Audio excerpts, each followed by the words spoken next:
Hey guys, we're on page 12 of Mel Bay Complete Mandolin Method.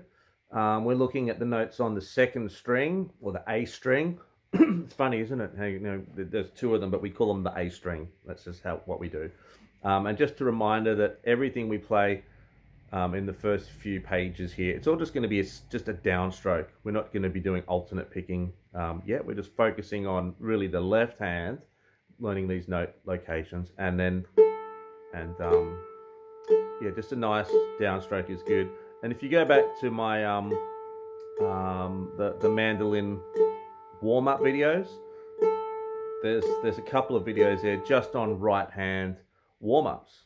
So it's actually a good thing to do before you play, lots of things with your left hand, just to actually warm up just on open strings. I still do this, and yeah, it's a good habit to get into, because then you can really just check out, your right hand is nice and relaxed.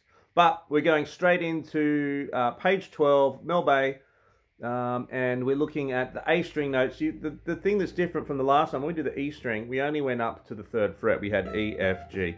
This time we have A, B, C, D. That's on the top of the page. He's got the photographs there. The one thing that I vary from in the Mel Bay method is the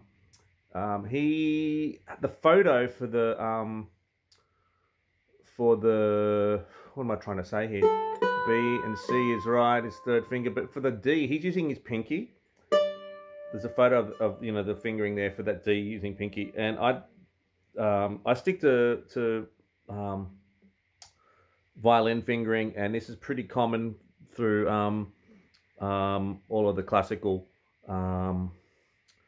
tutor books, and it's just a good habit to get into playing. One finger covers two frets, so the first finger can get the first and second fret, second finger can get third and fourth frets, the third finger gets fifth and sixth fret. So when we do use a pinky, we're right up at the seventh fret.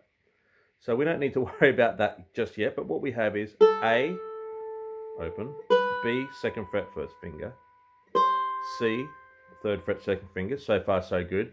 Now he says pinky, I use third finger to get the D. So that's the fifth fret of the A string. See that there? A, B, C, D. We'll leave the pinky for later. And not to say we don't use a pinky, we just use it in to get more stretch. We're definitely going to be training the pinky in no time, don't worry. Okay, so A, B, C, D. So let's do the whole notes. Remember what whole notes are called in Australia? Semi-breves. 1, 2, 3, 4. A, 2, 3, 4. B, 2, 3, 4. C, 2, 3, 4. D, 2, 3. Next line.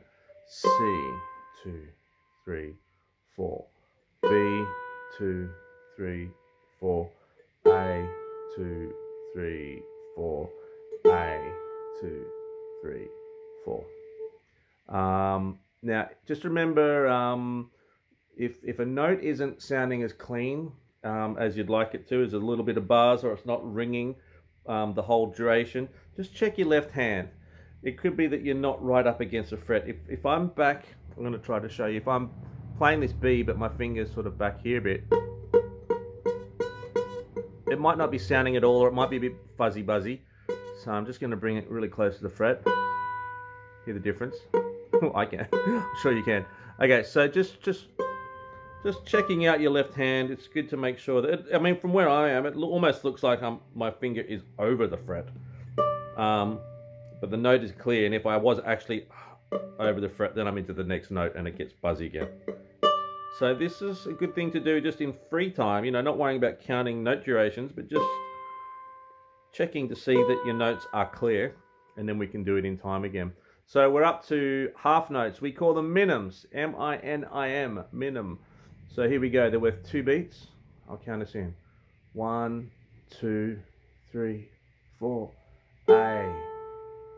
A, B, B, C, C, D with the third finger, C, C,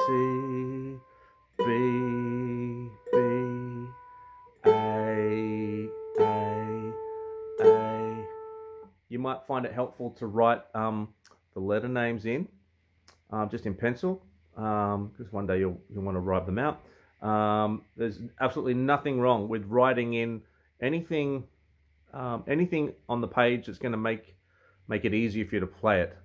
And just, you know, the process of doing that, if you write in the first few pages in the book, you know, every note name, you won't need to do it anymore after that. You know, it's like making a cheat sheet for an exam. Not that I ever cheated in exams, but, you know, if you were to write yourself cheat notes, you know, the process of writing all that information down, it sticks it in your brain. So go ahead and write in as many things, as many note names or finger positions or whatever is going to make it easier for you. And let me know if after a little while that actually helped you remember it. Okay, so we're going to do the last one on this page. Quarter notes, we call them crotchets. 1 beat each. 1, 2, 3, 4. A, B, B, B, B, C, C, C, C, D, D, D, D, C, C, C, C, B, B. Look at this bit coming up. A, B, C, B, A, C, A. He likes to chuck in little surprises every now and then, Mr. Melbay. Let's do that one a little bit slower. 1, 2, 3, 4. A, B, B, B, B, C, C, C, C, D, D, D, D, C, C, C, C, B, B, B, B, A, B, C, B, A, C, A, rest. Remember that little squiggle at the end of that last bar is a crotchet rest, 1 beat. So we get that last bar is A, C, A, rest. So beat 4 is silent. All right, that was good. Take your time with this, and you know, you're learning to read music. It's a superpower. We're going to be working on playing by ear as well as by reading music, but it's really helpful to be what is known as a literate musician. You know, you can read notes, you can read music, and you can play by ear. Yeah, it's a very cool thing to be able to do. So go and have fun with that, and I'll see you next video. We'll have our first solo. It's the next page in the book. It's called Our First Solo. All right, bye.